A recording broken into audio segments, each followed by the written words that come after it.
నమస్తే. తెలంగాణ తీర్థం కార్యక్రమానికి స్వాగతం.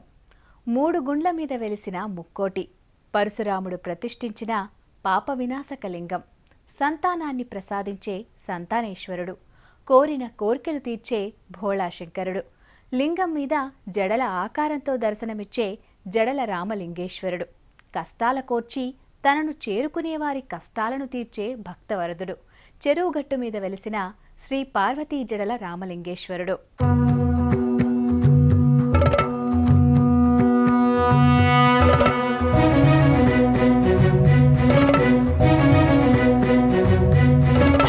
నల్గొండ జిల్లా నార్కెట్పల్లి మండల కేంద్రానికి 6 కిలోమీటర్ల దూరంలో ఉన్న ఎల్లారెడ్డి గూడెం ఊరుకు తూర్పు దిక్కున ఉంది చెరువుగట్టు. ఈ చెరువుగట్టు ఊర్ల పార్వతీ సమేత మల్లికార్జున స్వామి గుడి ఉంది. ఈ గుడికి పశ్చిమాన గల కొండ మీద వెలిసిందే పార్వతీ సమేత జడల రామలింగేశ్వర స్వామి ఆలయం. అల్లంత దూరము నుండే గుడి గోపురం, పెద్ద పెద్ద బండరాళ్ల మీద చుట్టూ తిరుగున్న మెట్ల వరుస కనబడుతుంటాయి.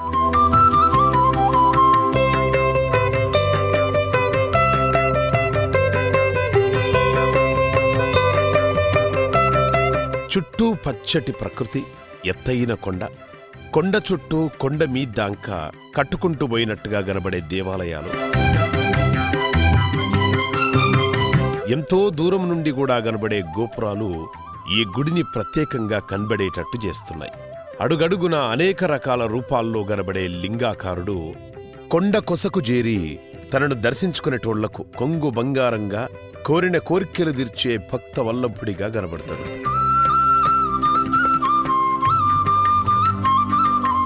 ఈ గుడికి మస్తు పేరుంది. శ్రీశైలం తర్వాత అంతటి పుణ్యక్షేత్రంగా చెప్పుకుంటారు. అమావాస్య జాతరల, స్వామివారి పాదుకా సేవలు, పుష్కరిణి స్నానాలు, 3 గుండ్ల దేవుడిని దర్శించుకునుడు, కళ్యాణోత్సవాలు, ఇట్లా చెప్పుకుంటూ పోతే పార్వతీ జడల రామలింగేశ్వరుడి చరిత్ర ఎంతో కనబడుతుంది.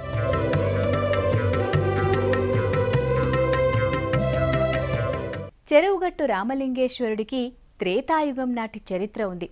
సాక్షాత్ పరశురాముడే ప్రతిష్ఠించిన శివలింగంగా పేరుంది. పరశురాముడు ఆత్మలింగంగా మారిన ప్రదేశంగా చెప్పుకునే విశిష్టత ఉంది.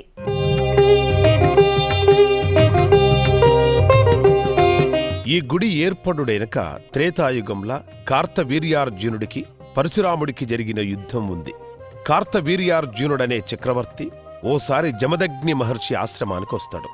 అక్కడ ఏదడిగినా ఇచ్చే కామధేనువును చూసి అది చక్రవర్తైనా తన దగ్గరుండాలనని తనకిచ్చేయాలనని అడుగుతాడు. కాని జమదగ్ని మహర్షి కామధేనువు తనకిష్టమైన దగ్గరుంటది గని బలవంతంగా అడిగితే రాదు అని చెప్తాడు. ఆ మాటలతోని కోపానికొచ్చిన కార్తవీర్యార్జునుడు జమదగ్ని మహర్షి మీద యుద్ధానికొస్తాడు. అప్పుడు జమదగ్ని కొడుకు పరశురాముడు కార్తవీర్యార్జునుణ్ణి ఓడిస్తాడు. 1000 చేతుల బలవంతుడినైన నన్ను ఓడించిండన్న కోపంతోని కార్తవీర్యార్జునుడు పరశురాముడు లేని టైంల ఆశ్రమం మీదికి దండెత్తొచ్చి జమదగ్ని మహర్షి తల నరికి చంపుతాడు. దీంతో కోపానికొచ్చిన జమదగ్ని మహర్షి కొడుకు పరశురాముడు కార్తవీర్యార్జునుణ్ణి తలనరికి చంపుడేగాకుండా భూమి చుట్టూ 21 సార్లు తిరిగి క్షత్రియుడనటోడు లేకుండా చంపుకుంటా వస్తాడు. ఆ తరువాత క్షత్రియ రక్తంతోని తండ్రికి పితృతర్పణ చేస్తాడు. ఆ తరువాత లోక కళ్యాణం కోసం 108 శివలింగాలు ప్రతిష్ఠించుకుంటా దేశమంతా తిరుగుతాడు. ఒక్కో శివలింగాన్ని ప్రతిష్ఠించుకుంటా ఆఖరికి చెరువుగట్టు మీద 108వ శివలింగాన్ని ప్రతిష్ఠిస్తాడు.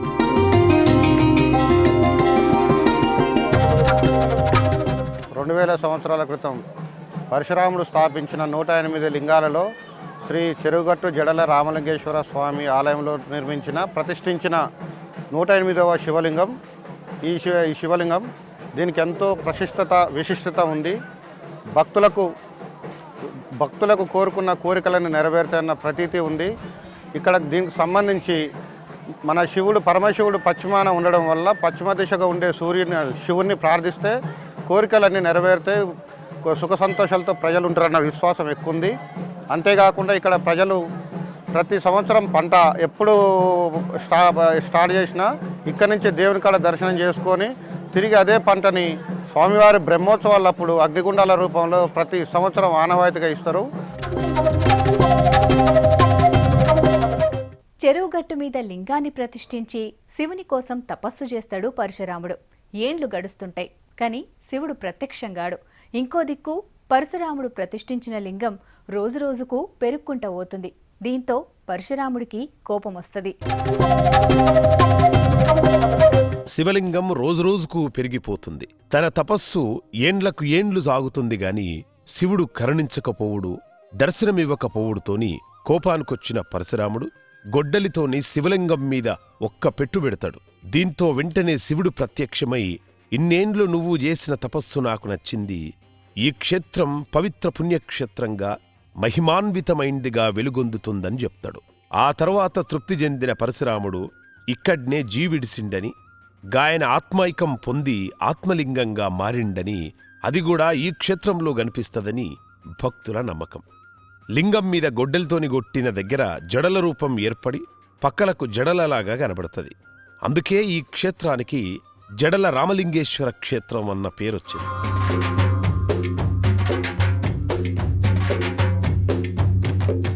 కొండమీద శివలింగం, గుహల జడల రామలింగేశ్వర స్వామి, కొండ కింది భాగంలో పార్వతీదేవి ఆలయం, శ్రీ మల్లికార్జున స్వామి లింగం, శ్రీ భద్రకాళి వీరభద్రస్వామి ఆలయాలు కూడా కనిపిస్తాయి. ఈ మధ్యల్నే కళ్యాణ మండపం కూడా కట్టిండ్రు. ఏటా అంగరంగ వైభవంగా బ్రహ్మోత్సవాలు, ప్రతి అమావాస్యకు జాతరలు అద్భుతంగా జరుగుతాయి. ప్రకృతి రమణీయత మధ్య కొలువైన శ్రీ పార్వతీ జడల రామలింగేశ్వర స్వామి క్షేత్రం ఆరోగ్య క్షేత్రంగా ప్రసిద్ధి చెందింది. అడుగడుగునా ట్రెక్కింగ్ లాగా సాగే ఈ యాత్ర, ఈ క్షేత్రంలోని పుష్కరిణి స్నానం ఎంతటి మొండి రోగాన్నైనా తగ్గిస్తదని భక్తుల నమ్మకం.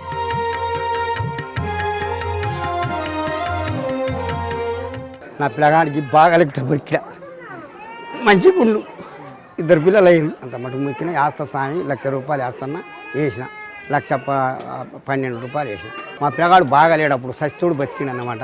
నవిసి ఇది దేనికి దండం పెట్టుకున్నా. ఇప్పుడు 8 ఏళ్ళు అయింది, యాదాం అనుకుంటే ఇట్లా అవుతుంది, వచ్చి వేసిపోతున్నాయి. ఏంటంటే అప్పుడు బాగాలేనప్పటి నుంచే మొక్కుతున్నా. ఇప్పుడే వచ్చినాయి గుడికి. మంచి దేవుడే. నా కొడుకు మంచిగా లేచిండు, నా కొడుకు 2 పిల్లలు అయ్యారు.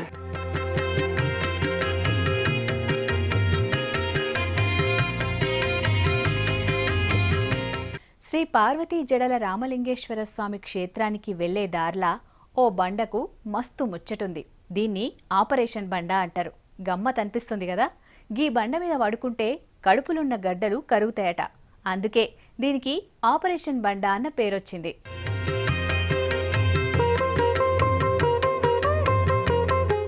ఇక్కడ చెప్పుకోవాల్సిన ముఖ్యమైన జాతర అమావాస్య జాతర. ప్రతి అమాసకు ఈ క్షేత్రంలో మస్తు జాతర జరుగుతుంది. నెలకు అమావాస్య లెక్కన సంవత్సరానికి 12 అమావాస్యలు, అంటే 12 జాతరలు జరుగుతాయన్నట్టు.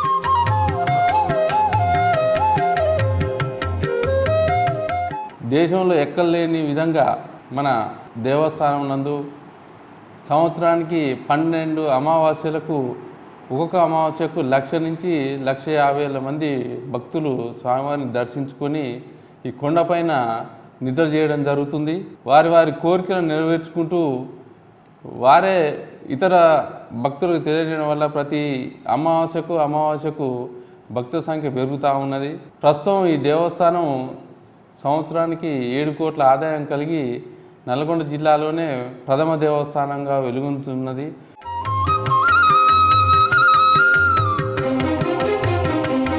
అమాసనాడు ఈ గుళ్ళో నిద్ర చేస్తే అనారోగ్యం పోతదని, కోరికలు తీరుతాయని, ఆర్థిక పరిస్థితులు మంచిగైతాయని భక్తుల నమ్మకం. అందుకే ఇక్కడ 11 అమాసలు, 9 అమాసలు, 7 అమాసలు, 5 అమాసలు, 3 అమాసలు ఇట్లా ఎవరికి కుదిరినట్టు వాళ్ళు నిద్ర చేస్తుంటారు. 1 నుంచి 3, 5 నిద్రలు చేస్తే వారికి జరుగుతున్న శారీరక నష్టాల నుంచి కానీ, ఆర్థిక నష్టాల నుంచి కానీ, మానసిక ప్రశాంతత గురించి కానీ, అదే ఈ పరమశివుడి కాడికి వచ్చి దర్శనం చేసుకొని ఈడ నిండు మనసుతోటి ఇక్కడ స్నానం ఆచరించి ఇక్కడ స్వామివారి సన్నిధిలో నిద్రిస్తే వారికి కలిగాల్సిన కష్టాలు, తొలగిపోవాల్సిన కష్టాలు స్వామివారి ఆదేశాన్ని ప్రకారం త్వరలో తీరుతాయన్న భక్తుల కోరిక ప్రగాఢంగా ఉంది. అందువలన ఇక్కడికి స్వామివారి సన్నిధికి వచ్చి తమ కష్ట నష్టాలు చెప్పుకొని ఇక్కడ నిద్రిస్తుంటారు. చాలా మహిమ. ఎలాంటి దుష్టశక్తులు కూడా ఉన్నా కూడా అమావాస్య రోజు వచ్చి ఇక్కడ నిద్ర చేసినట్టయితే చాలా వరకు అవి దూరం అవుతాయి. ఎందుకంటే మనం ఒకటే కాదు, అసలు అమావాస్య రోజు వస్తే ఇక్కడ అసలు కూర్చుందామన్న స్థలం దొరకదు, అంత మహిమగల దేవుడు ఇక్కడ. అందరికీ అనుకున్న కోరికలు తీరుతున్నాయి. నాకు మ్యారేజ్ అయ్యి 5 years అవుతుంది. మాకు పిల్లలు లేకుంటే నాకు పిల్లలు కావాలని చెప్పి మొక్కుకున్నాము. అయితే నాకు బాబు పుట్టిండు. బాబు పుడితే 101 కొబ్బరికాయలు కొడతాము. ప్రతి అమావాస్య పుణ్యానికి కంపల్సరీ వస్తాము. చాలా బాగుంటుంది ఇక్కడ. దేవుడు మాత్రం ప్రతి కోరిక ఖచ్చితంగా నెరవేరుస్తాడు. ఇక్కడ రాళ్ళ సందులోకి వెళ్ళేది సందు ఉంటుందండి, అల్ల నుంచి నేను ప్రతి అమావాస్య పుణ్యానికి వస్తాను, అల్ల నుంచి వెళ్తాను. నాకు ఎంత సింపుల్గా వెళ్ళిపోతానంటే అంత సింపుల్గా వెళ్ళిపోతాను.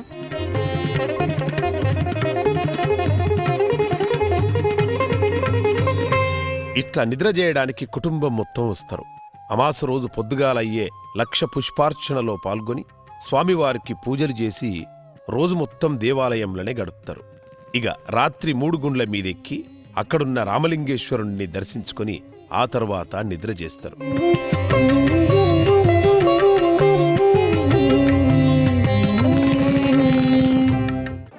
అమావాస్య నాడు ఈ ఈశ్వరుడికి చాలా ప్రీతికరం.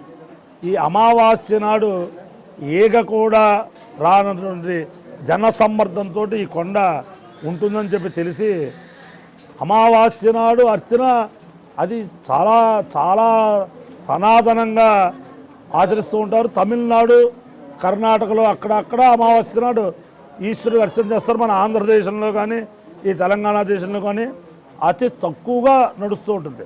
మరి ఇక్కడ ఇక్ష్వాకు కాలం నుంచి పరశురామ ప్రతిష్ట దేవాలయం, అప్పటి నుంచి కూడా అమావాస్య నాడు ఇక్కడ ఈ జనసమ్మర్దం రావటం, వారి దర్శనం చేసుకుంటాం, వారి కోరికలు తీర్చుకుంటాం అది జరుగుతుంది.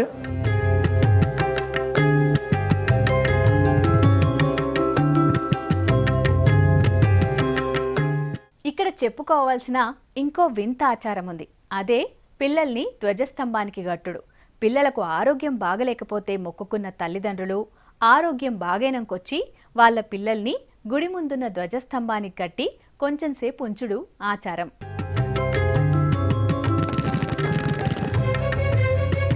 శ్రీ పార్వతీ జడల రామలింగేశ్వరుడు సంతాన రామలింగేశ్వరుడుగా కూడా ప్రసిద్ధి. పిల్లలుగానోళ్ళు ఇక్కడికొచ్చి మొక్కుకొని తొట్టెలు గడితే పిల్లలు పుడతారని నమ్మకం. అందుకే ఇక్కడ తొట్టెల మొక్కులు ఎక్కువ కనబడతాయి. చెట్టుకు, రాయికి, పుట్టకు ఈ తొట్టెలు గట్టి కనబడుతుంటాయి.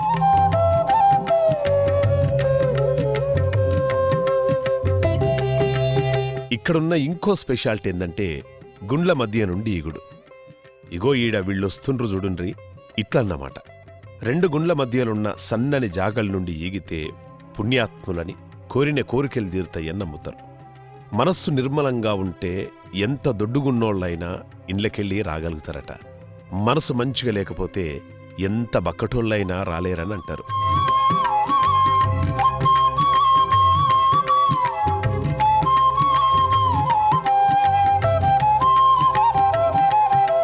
ఈ గుండ్లు చూడుండ్రి ఎట్లున్నాయో, ఒకదాని మీద ఒకటి 3 అంతరాలుగా పేర్చినట్టు మస్తు పెద్దగున్నాయి ఈ గుండ్లు. వీటిని చూస్తేనే ఎక్కడ జారిపడుతాయో అన్నట్టుగా ఉన్నాయి గదా. ఈ గుండ్ల మీద కొసకు శివుడు కొలువై ఉంటాడు. గాయన్ని 3 గుండ్ల స్వామి అని పిలుస్తారు. మొదట్ల ఈ గుండ్ల మీదికి పోవడానికి దారి లేకుండేది. గుండ్ల మధ్యల నుండి ఈగుకుంటా ఎక్కుకుంటా పోయేటోళ్ళు. కాని తర్వాత కాలంలో గుండ్ల మీదికి ఇగో ఇట్ల మెట్లు కట్టిండ్రు.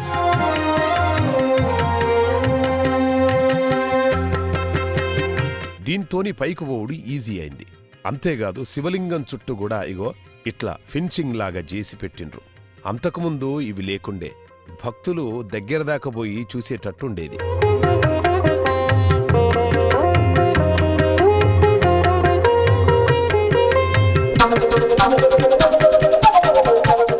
ఒక 5 years ముందు వచ్చాను. అప్పుడు స్టెప్స్ ఎక్కాలంటే చాలా భయం వేసేది. అప్పుడు రాడ్లు పట్టుకొని ఎక్కాలి, కానీ సగంలో ఆగిపోయాను. అప్పుడు ఎక్కలేకపోయాము. ఇప్పుడంటే చాలా ఈజీగా ఉంది. కోరుకున్న కోరికలు కూడా బాగా తీరుతాయి. నేను నా చిన్నప్పటి నుంచి ఇక్కడ చెరువుగట్టుకు వస్తున్నాము, మొక్కు తీర్చుకోవడానికి వచ్చాము. ఇప్పుడు ఇక్కడ స్వయంభూ వెలిచిన శివలింగం అండి. ఏ మొక్కు మొక్కినా తీరుతుంది. 6 monthsలో వచ్చి మొక్కు చెల్లించుకుంటాము. చాలా మహిమగల దేవుడు.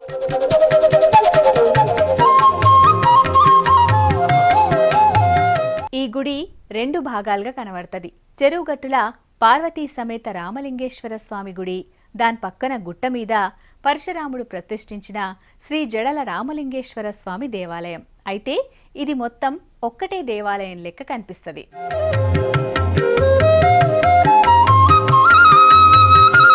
గుట్ట కింద గుహలనున్న జడల రామలింగేశ్వర స్వామి పార్వతీ సమేతంగా దర్శనమిస్తాడు. ఈ స్వామివారికి 12వ శతాబ్దంలో గుహాలయం నిర్మించిండ్రు. దీన్ని అప్పటి కాకతీయ చక్రవర్తి గణపతి దేవుడు గట్టించిండ్రని చెప్తారు. స్వామివారు పడమర దిశగా చూస్తున్నట్టుంటుంది. ఇక్కడ మొక్కుకొని మండల దీక్షలు చేస్తే సంతానం కలుగుతుందని, దీర్ఘరోగాలు మాయమైతాయని నమ్మకం.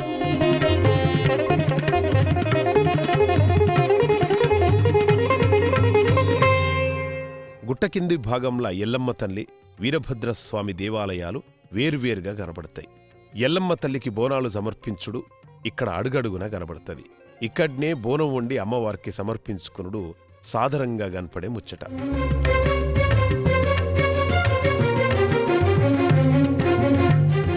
మామూలుగా పాదాలనేవి వైష్ణవ క్షేత్రాల్లో ఎక్కువ కనబడతాయి. కానీ దీనికి భిన్నంగా ఇక్కడ శైవ క్షేత్రంలో స్వామివారి పాదాలుంటాయి.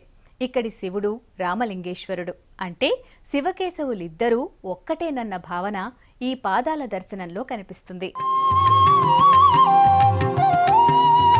గుట్టకు పోయే దార్లా ఇగో ఈ దిక్కు ఇట్లా పాదాల దర్శనం చేసుకోవాలి. గుట్ట మీద చెక్కున్న పాదాలను భక్తితో దర్శనం చేసుకొని అక్కడున్న పాదుకలతో వీపు మీద దెబ్బలు వేయించుకుంటే భూతప్రేత పిశాచాల పీడ ఉండదని భయాలు పోతాయని నమ్ముతారు. అంతేకాదు మానసిక ప్రశాంతత లేనోళ్ళు, అశాంతిగున్నోళ్ళు ఈ పాదుకల్ని శరీరం మీద పెట్టుకొని కొంచెంసేపు స్వామివారి ముందు పడుకుంటే ప్రశాంతంగా ఉంటుందని, మనసు కుదుట పడుతుందని నమ్ముతారు.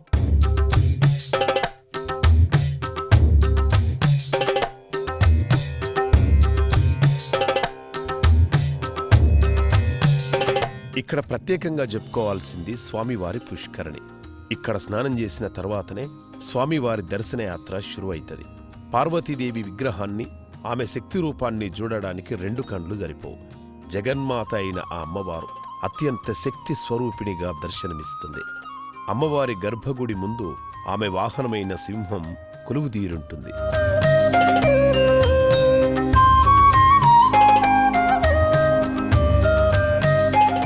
ఈ క్షేత్రంలో మాఘశుద్ధ సప్తమి నుండి త్రయోదశి వరకు ఏటా బ్రహ్మోత్సవాలు అంగరంగ వైభవంగా జరుగుతాయి. ఈ బ్రహ్మోత్సవాల సమయంలో రాష్ట్రం 4 దిక్కుల నుండి లక్షలాది మంది భక్తులు దర్శనానికి వస్తారు. శివరాత్రికి వైభవంగా ఉత్సవాలు జరుగుతాయి. పౌర్ణమి నాడు అమ్మవారి ముందు చండీ హోమం జరుగుతుంది. మాస శివరాత్రి నుండి అమావాస్య దాకా రుద్రహవనం జరుగుతుంది.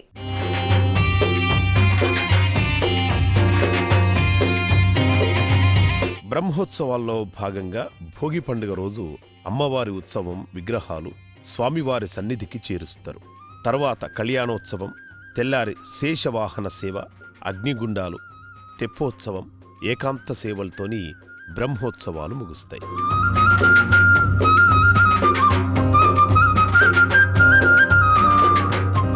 శయన ఏకాదశి మొదలుకొని ఉద్దాన ఏకాదశి వరకు కూడా చాతుర్మాస్య దీక్షతో అనేక మంది పీఠాధిపతులు, మునులు ఆ భగవంతుని యొక్క అనుగ్రహాన్ని పొందడానికి విశేషమైనటువంటి కాలం చాతుర్మాస్య దీక్ష.